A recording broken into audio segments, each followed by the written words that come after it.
Hey guys, welcome back. Today I am going to be talking about menstrual cups. I'm going to just give you an overview of all of the things that I know about menstrual cups. It's not really going to be an in-depth video on how to use them or how to sterilize it and all of that, because I have a full series planned. Because last year I spoke about it on my YouTube channel, so if you like to watch that, all you have to do is click the drop down menu somewhere here and that will take you to the link to the video. And yeah, I spoke about it over there, but I didn't really talk about it on Instagram. I don't know why I stopped talking about it even. I have been a menstrual cup user for the past year now. I'm pretty sure most of you are aware of it, but this is just to kickstart the series, and I'm sure there are one or two people that still don't understand what a menstrual cup is. The other day someone from college asked me like, what is a menstrual cup? Do you just stick it outside and wait for the blood to come out? That's not how it works. So I'm just going to give you an overview of what a menstrual cup is. So a menstrual cup is basically a feminine hygiene product that you would fold and insert into your vagina. So it'll enter into the vaginal opening, and it'll kind of sit inside until you decide to remove it, and it'll collect all of the blood, and then you dispose the blood and then wash it and then reinsert it.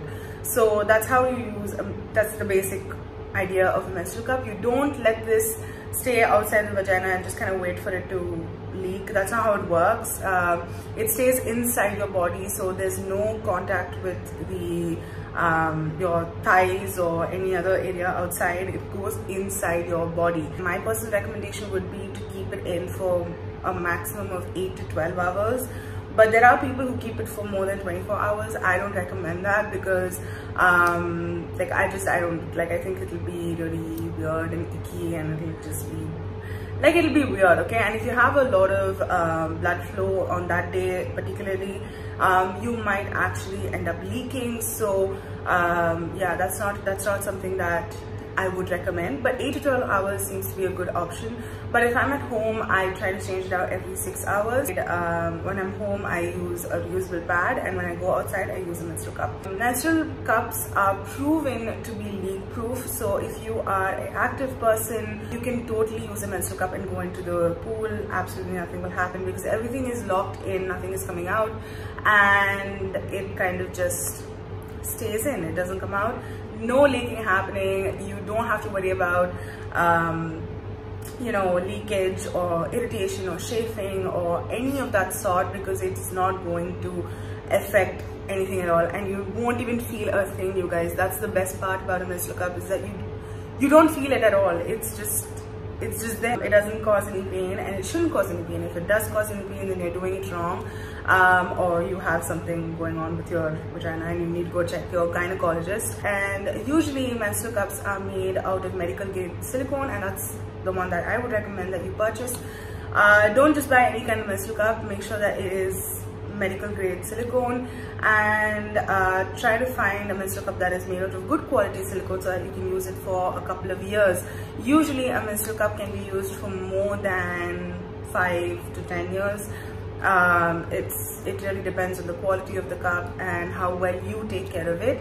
Or the only way for it to be safe for you to use is you have to sterilize it every cycle. So you don't have to sterilize it every use. So every time you remove it and then dispose the blood, you don't have to sterilize it, as in boil it or use a sterilizer. There are different methods to sterilize a cup, and I'll talk about that in my future videos. But usually the most popular method is to boil it in water, so you don't have to do that every single use, because 9 times out of 10 you don't have the time to do it. And secondly, if you don't have the resources to do it, maybe you're in a public toilet, you can't really boil it, so you don't have to do it.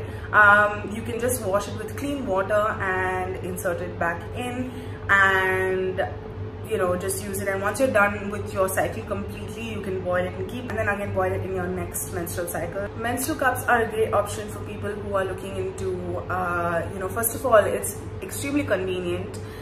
It's super easy to use. Once you get the hang of it, it's super easy to use, and you only have to change it probably twice or thrice a day maximum. You don't have to do anything, and you won't feel a thing. You can go about your day, and then when you have to remove it, you remove it, insert it back, and there it is. There is no waste generated. So for the next 10 years, let's say approximately 10 years, you're not actually wasting anything. There's no plastic, no kind of, you know, anything related to your menstrual hygiene. There's no kind of waste generated. So that's an awesome thing. And also it's very, very cost effective because you're only spending it once and it kind of lasts you for the next 5 to 10 years, and that's actually a great thing. So you can actually make it an investment, and if you decide to buy like a Diva cup or a Luna cup, you can definitely invest in it, because even though it's like 1,000+ rupees, you're still making an investment for the next few years. There is a learning curve for a menstrual cup. You have to keep trying until you get the right one. So sometimes a cup might not actually fit you, sometimes a cup might not be extremely comfortable. Maybe you want a softer cup or a firmer cup. All of these things you have to kind of figure out through your cycle, and you always have to make sure that you're trying it with your actual period. Usually a menstrual cup is kind of like this bell shape, and then there's a stem. But there are other types of menstrual cups that are very round and others that are very long. So it really kind of depends upon your cervix height and what you're exactly looking for from the menstrual cup. So are menstrual cups safe? This is something a lot of people debate about, but I think it's up to you. Scientifically, it is safe. There is no there's no study that says menstrual cups are wrong or they are unsafe to use. Most popular disease associated with tampons are the toxic shock syndrome, which is actually a very fatal disease. So if you are a tampon user, that's something to keep in mind. But with menstrual cups, there have been very few cases where they have toxic shock syndrome, and all of these women had the menstrual cup in for more than 48 hours, which again is not advisable, first of all, and secondly, I don't think anybody actually does that, because if you do that, then I mean, obviously you're going to be prone to some sort of disease. Anything inside in there for that long is really bad. So yeah, you know, as long as you keep it, you take it out, you remove it, you sterilize it every cycle, and you're cleaning it, you are safe to use it.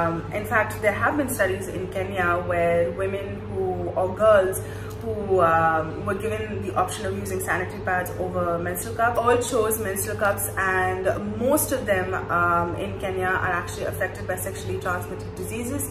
And with menstrual cups, sexually transmitted diseases are so much lower. The rate of which it transmits is much lower. So yeah, when you think about it, there are a lot of pros to it than there are cons.